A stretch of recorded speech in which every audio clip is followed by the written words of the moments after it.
Hello, എല്ലാവരും സുഖമായിട്ടിരിക്കുന്നു എന്ന് വിശ്വസിക്കുന്നു. അപ്പോൾ ഇന്നത്തെ വീഡിയോ എന്ന് പറയുന്നത് ഒരു സ്കേർട്ട് തയ്ക്കുന്ന വീഡിയോ ആണ്. വേറെ ആർക്കുമല്ല, എൻ്റെ മോൾക്ക് തന്നെയാണ്. അപ്പോൾ ആദ്യമായിട്ടാണ് ഞാൻ അംബ്രല്ല കട്ടിൽ ഒരു സ്കേർട്ടായാലും ഒരു ഡ്രസ്സ് സ്റ്റിച്ച് ചെയ്യുന്നത്. അപ്പം ഒരു പരീക്ഷണം എന്നുള്ള രീതിയിൽ തന്നെയാണ് ഞാൻ ചെയ്യുന്നത്. എങ്ങനെയാണ് ചെയ്യുന്നതെന്ന് നോക്കാം. ഈസി ആയിട്ടുള്ള രീതിയിലാണ് ചെയ്തിരിക്കുന്നത്. മാത്രമല്ല ഞാനൊരു ചെറിയ ഡിസൈനൊക്കെ കൊടുക്കുന്നുണ്ട്. അപ്പം ബ്യൂട്ടിഫുൾ ആയിട്ടുള്ളൊരു പിസ്ത ഗ്രീൻ കളറാണ്.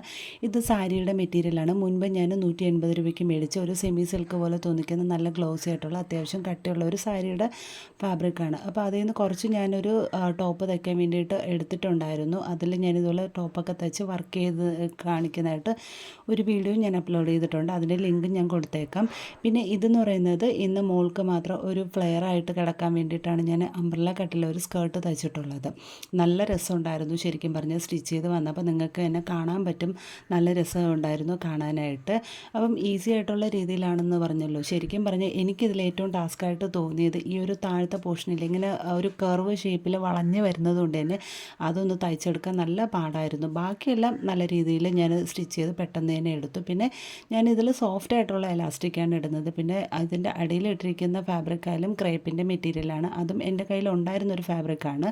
പിന്നെ അതിങ്ങനെ നീളം കൂടുതലും വീതി കുറഞ്ഞൊരു മെറ്റീരിയൽ ആയതുകൊണ്ട് ഞാൻ താഴെ ഭാഗ്യം ആദ്യം തന്നെ തയ്ച്ചെടുത്തിട്ട് ഇങ്ങനെ പ്ലീറ്റഡ് ആയിട്ടുള്ള ഒരു രീതിയിലാണ് ലൈനിങ് ആയിട്ട് കൊടുത്തിട്ടുള്ളത്. അപ്പം മൊത്തത്തിൽ ശരിക്കും പറഞ്ഞാൽ നല്ല രസമുണ്ടായിരുന്നു കാണാനായിട്ട്. അപ്പം ഇനി ഞാൻ വർക്കെന്ന് പറഞ്ഞത് ഒരു പ്ലെയിനായിട്ടിരിക്കുന്നുണ്ട്. ആദ്യം ഞാൻ വിചാരിച്ചു പ്ലെയിനായിട്ട് ഇങ്ങനെ സ്റ്റിച്ച് ചെയ്ത് കൊടുക്കാമെന്ന്. പിന്നെ നോക്കിയപ്പോഴത്തെ എന്തെങ്കിലും ഒരു ചെറിയ വർക്ക് ആദ്യം ഞാൻ വിചാരിച്ചു എംബ്രോയ്ഡറി വർക്ക് ചെയ്യുന്നു. പിന്നെ ആ ഫ്ലെയർ പോലെ ഇങ്ങനെ കിടക്കുന്നുണ്ട്. അപ്പോൾ അത്രയും ഭാഗം എംബ്രോയ്ഡറി വർക്ക് ചെയ്യണമെന്ന് പറഞ്ഞാൽ കുറേ സമയം എടുക്കും, ഒരുപാട് ഇരുന്ന് ചെയ്യേണ്ടി വരും. അപ്പോൾ അതെന്തായാലും വേണ്ടാന്ന് വെച്ചിട്ട് ഞാൻ വിചാരിച്ചു സിമ്പിളായിട്ട് എന്തെങ്കിലും ചെയ്യാമെന്ന് വിചാരിച്ചിട്ട് നെറ്റിൻ്റെ ഫാബ്രിക് വെച്ചിട്ടാണ് ഞാൻ വർക്ക് ചെയ്തിട്ടുള്ളത്. പിന്നെ അതിൽ വീഡിയോയിൽ കാണിക്കുന്നുണ്ട്, അപ്പോൾ അത് നിങ്ങൾക്ക് കാണാം. പിന്നെ ഞാൻ ഇതുപോലത്തെ ഒരുപാട് വീഡിയോസ് ക്രാഫ്റ്റ് ചെയ്യുന്നതായാലും സ്റ്റിച്ചിങ് റിലേറ്റഡ് ആയിട്ടുള്ളതാണ്, കുക്കിംഗ് ആണെങ്കിലും ഡെയിലി വ്ളോഗ്സ് ഇങ്ങനെയെല്ലാം ചാനലിൽ അപ്ലോഡ് ചെയ്തിട്ടുണ്ട്. കാണാത്തവർ കണ്ടുനോക്കുക. കാണുക മാത്രമല്ല, പ്ലീസ് നിങ്ങൾക്ക് ഇഷ്ടപ്പെടുകയാണെന്നുണ്ടെങ്കിൽ ലൈക്കും ഷെയറും ചെയ്യണം. മാത്രമല്ല ചാനൽ സബ്സ്ക്രൈബും ചെയ്ത് കൂടെ സപ്പോർട്ട് ചെയ്യണം. കാരണം നിങ്ങൾ സപ്പോർട്ട് ചെയ്താൽ മാത്രമേ മുന്നോട്ട് നല്ല രീതിയിൽ തുടർന്ന് കൊണ്ടുപോകാൻ പറ്റത്തുള്ളൂ ചാനൽ. പിന്നെ ഞാൻ സോഫ്റ്റ് ആയിട്ടുള്ള എലാസ്റ്റിക്കാണ് ഈ ഒരു സ്കേർട്ടിൽ ഇട്ട് കൊടുത്തിട്ടുള്ളത്. കാരണം മക്കൾക്ക് നമുക്കറിയാമല്ലോ, അവർക്കിങ്ങനെ കട്ടിയുള്ള എലാസ്റ്റിക്കൊക്കെ ഇട്ട് കഴിഞ്ഞാൽ അവരുടെ വയറിൻ്റെ ആ ഒരു ഭാഗത്ത് ഇങ്ങനെ നല്ല ഇറുകി കിടന്നിട്ട് നല്ല ഒരു അടയാളം വീഴുക മാത്രമല്ല അവർക്കൊരു ഇറിറ്റേഷൻ ആയിരിക്കും. അപ്പം മാത്രമല്ല മോളിങ്ങനെയുള്ള എന്തെങ്കിലും ചെറിയൊരു ബുദ്ധിമുട്ടുണ്ടെങ്കിൽ തന്നെ പിന്നെ ഇടാൻ ഒട്ടും കൂട്ടാക്കാത്തൊരു ടൈപ്പാണ്. അങ്ങനെ ഞാൻ അതെല്ലാം തയ്ച്ചെടുത്തിട്ടുണ്ട്. 2 പീസ് ഇതുപോലെ ലൈനിങ് മെയിൻ ഫാബ്രിക്കും എല്ലാം സ്റ്റിച്ച് ചെയ്ത് അറ്റാച്ച് ചെയ്തിട്ടുണ്ട്. ഇനി നമ്മൾ എലാസ്റ്റിക് ഇടാൻ വേണ്ടിയിട്ട് ഇതുപോലൊരു 2 പീസ് ജോയിൻ്റ് ചെയ്ത് തയ്ച്ച് കൊടുക്കണമുണ്ട്. പിന്നെ ഇത് ഇങ്ങനെ നൂല് പൊങ്ങി, അതായത് ഈ അരിക വശമല്ല കട്ട് ചെയ്തിരിക്കുന്ന വശം ഇങ്ങനെ നൂല് പൊന്തി വരുന്ന ഒരു ടൈപ്പ് മെറ്റീരിയൽ ആയതുകൊണ്ട് ഞാനപ്പോൾ ആദ്യം ലൈനിങ് മെറ്റീരിയലിൻ്റെ അവിടെ വെച്ചിട്ട് ഇങ്ങനെ തയ്ച്ച് കൊടുത്തിട്ട് അതിനെ മറിച്ച് ഇതുപോലെ മടക്കി അകത്തോട്ട് ചേർത്ത് അടിക്കുകയാണ് ഈ വീഡിയോയിൽ കാണിക്കുന്നത് പോലെ.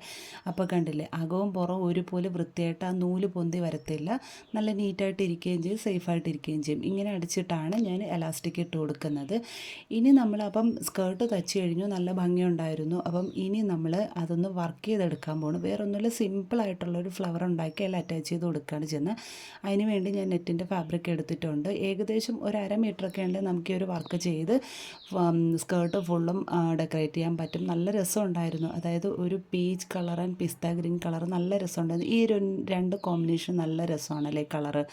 അപ്പം എൻ്റെ ശരിക്കും പറഞ്ഞാൽ ഇത് ഞങ്ങളൊരു കല്യാണ ഫംഗ്ഷൻ ഞങ്ങൾക്കുണ്ട് അടുത്തായിട്ട്. അപ്പോൾ അതിന് വേണ്ടിയിട്ട് ഞാനും മോളും ഒരേപോലെ ഡ്രസ്സ് ഇടാമെന്ന് വെച്ചിട്ടാണ് ഈ ഒരു രീതിയിൽ തയ്ച്ചെടുക്കുന്നത്. അപ്പം ആദ്യം ഞാൻ വിചാരിച്ചു നെറ്റിൻ്റെ ഫാബ്രിക്കിൽ തയ്ക്കുന്നത്. അപ്പോൾ ഈ പിസ്ത ഗ്രീൻ കളർ ഷോപ്പിൽ പോയി ചോദിച്ചപ്പോൾ തീർന്നു എന്ന് പറഞ്ഞു. പിന്നെ ഞാൻ എൻ്റെ കയ്യിൽ ഈ ഒരു കളർ ഉള്ളതുകൊണ്ട് തന്നെ ഈ രീതിയിലാണ് തയ്ച്ചെടുത്തിരിക്കുന്നത്. അപ്പം മാത്രമല്ല ഞാൻ ടോപ്പ് പുറത്ത് തയ്ക്കാൻ കൊടുത്തിട്ടുണ്ട്. അപ്പം അതിനി എന്ന് പറയുന്നത് കുറച്ച് വർക്കൊക്കെ ഉള്ളതുകൊണ്ട് എനിക്ക് എന്തായാലും അത്രയും നല്ല രീതിയിൽ തയ്ച്ചെടുക്കാൻ പറ്റില്ല. കാരണം ഞാനിനി അത് തയ്ച്ചൊക്കെ കഴിഞ്ഞതിന് എൻ്റെ കൈ കിട്ടിയതിന് ശേഷം ഒരുമിച്ച് ഞാൻ കാണിക്കാം എനിക്ക് മോൾക്കും എങ്ങനെയുള്ള ഡ്രസ്സാണ് ഞാൻ മാച്ച് ചെയ്യുന്നതെന്ന് കാണിച്ചു തരാം. അപ്പം ഫ്ലവർ ഞാൻ ഈ വീഡിയോ കാണിച്ചതുപോലെ സിമ്പിളായിട്ടാണ് ചെയ്തിരിക്കുന്നത്. ആദ്യം റൗണ്ടായിട്ട് കട്ട് ചെയ്തെടുക്കുക, എന്നിട്ട് അതിനെ 2ആയിട്ട് മടക്കുക. 3 പീസസാണ് എടുത്തിട്ടുള്ളത്. 2ആയിട്ട് മടക്കിയതിന് ശേഷം വീണ്ടും ഒന്നുകൂടെ മടക്കുക, ആക്കിയിട്ട് അങ്ങനെ 3 പീസസ് ഒരുമിച്ച് ജോയിൻ്റ് ചെയ്ത് തച്ചു കൊടുത്തത് ഇതുപോലത്തെ ബ്യൂട്ടിഫുൾ ആയിട്ടുള്ള ഫ്ലവേഴ്സ് റെഡിയായി. ഇനി നമുക്കിത് താഴത്തെ പോർഷനിൽ ഇങ്ങനെ ഓരോന്നായിട്ട് സ്റ്റിച്ച് ചെയ്ത് കൊടുക്കുന്നുണ്ട്. ഇനി നിങ്ങൾക്ക് വേണമെങ്കിൽ ഗ്ലൂ വെച്ചിട്ട് ഒട്ടിച്ച് കൊടുക്കാം. പിന്നെ അതൊക്കെ ചിലപ്പം ഫാബ്രിക് ആയതുകൊണ്ട് ഇളകി പോകാനും ചാൻസ് ഉണ്ട് നമ്മൾ വാഷ് ചെയ്യുമ്പോഴത്തേക്കും. പിന്നെ ഇങ്ങനെയുള്ള സ്കേർട്ട് അങ്ങനെയുള്ള കാര്യങ്ങളൊന്നും നമ്മളിങ്ങനെ ഒരുപാടിട്ട് തിരുമ്മി പിഴിയത്തില്ലല്ലോ. എങ്കിൽ പോലും ഫാബ്രിക് ഐറ്റംസ് എപ്പോൾ നോക്കിയാലും തയ്ച്ചു കൊടുക്കുന്നതായിരിക്കും ഏറ്റവും സേഫ്, പ്രത്യേകിച്ച് കുഞ്ഞു മക്കളുടെ ഡ്രസ്സിൽ. അപ്പോൾ ഇതുപോലെ ഞാൻ അടിഭാഗത്തായിട്ടാണ് ടൈറ്റായിട്ട് തയ്ച്ച് വെച്ച് കൊടുക്കുന്നുണ്ട്. ഇതുപോലെ അവിടെ ഇവിടെ ആയിട്ട് നമുക്ക് തയ്ച്ചു കൊടുക്കാം. ഇനി നിങ്ങൾക്ക് ഇത് പല രീതിയിലും കളേഴ്സ് അവൈലബിൾ ആയിട്ടുള്ളതുകൊണ്ട് നെറ്റിൻ്റെ ഫാബ്രിക് ആ രീതിയിലൊക്കെ എടുക്കാൻ ഞാൻ ഒരുവിധം മാച്ചായി പോകുന്ന രീതിയിലാണ് എടുത്തിട്ടുള്ളത്. കാരണം പിസ്ത ഗ്രീൻ പാവാട വന്നിട്ട് അതിൻ്റെ കൂടെ ഞാൻ ടോപ്പായിട്ട് എടുത്തിട്ടുള്ളത് ഇതേ സെയിം, അതായത് ഈ ഒരു നെറ്റിൻ്റെ ഫാബ്രിക് ഈ ഒരു കളറിലെ പീച്ച് കളർ, ഈ ഒരു കളറിലെ പ്രിൻറ്റഡ് നെറ്റാണ് മേടിച്ച് തയ്ക്കാൻ കൊടുത്തിരിക്കുന്നത് 2 പേർക്കും. അപ്പം അതുകൊണ്ടാണ് ഞാൻ ഈ ഒരു നെറ്റ് മേടിച്ചിട്ട് ഈ ഫ്ലവർ ഉണ്ടാക്കി താഴെ ഇതുപോലെ പിടിപ്പിച്ച് കൊടുക്കുന്നത്. ഇനി നിങ്ങൾക്ക് വെറും ഇത് സ്റ്റോണോ ബീഡ്സോ അതൊക്കെ വേണമെങ്കിൽ ഒട്ടിച്ചു കൊടുക്കാം. ഇനി ഒന്നുമില്ല എന്നുണ്ടെങ്കിൽ ഇങ്ങനെ ആയിരുന്നാലും കുഴപ്പമില്ല. ഞാനൊരു ഭംഗിക്ക് വേണ്ടി കല്യാണത്തിന് ഇടാൻ വേണ്ടി കുറച്ചൊന്ന് ഗ്രാൻഡായിട്ട് ഇരിക്കട്ടെ എന്ന് വെച്ചിട്ട് ഇങ്ങനെ ചെയ്തതാണ്. നല്ല ഭംഗിയുണ്ട്. അപ്പോൾ ഇത്രയേ ഉള്ളൂ, സിമ്പിളായിട്ട് നല്ലൊരു സ്കേർട്ട് ഞാൻ തയ്ച്ചെടുത്തിട്ടുണ്ട്. അപ്പോൾ വീഡിയോ ഇഷ്ടപ്പെടുകയാണെന്നുണ്ടെങ്കിൽ തീർച്ചയായിട്ടും ലൈക്കും ഷെയറും ചെയ്യാൻ മറക്കരുത്. ഞാൻ ആദ്യമേ പറഞ്ഞതുപോലെ തന്നെ പ്ലീസ് ചാനൽ സബ്സ്ക്രൈബ് ചെയ്ത് സപ്പോർട്ട് ചെയ്യാൻ മറക്കരുത്. അപ്പം ഓൾ ഓവറായിട്ട് ഞാൻ ഇതുപോലെ തയ്ച്ചെടുത്തിട്ടുണ്ട്. അപ്പോൾ ഫൈനൽ ലുക്ക് നിങ്ങൾക്ക് എന്തായാലും ഇഷ്ടപ്പെടും. ഇത്രയേ ഉള്ളൂ. അപ്പോൾ സിമ്പിളായിട്ട് ഞാൻ തയ്ച്ച ഈ ഒരു സ്കേർട്ട് അതുപോലെ വർക്ക് ചെയ്തത് നിങ്ങൾക്ക് ഇഷ്ടപ്പെട്ടു എന്നുണ്ടെങ്കിൽ ഒരു ലൈക്ക് ചെയ്യാൻ മറക്കരുത്. അപ്പോൾ ഇന്നത്തെ വീഡിയോ ഇത്രയേ ഉള്ളൂ. താങ്ക്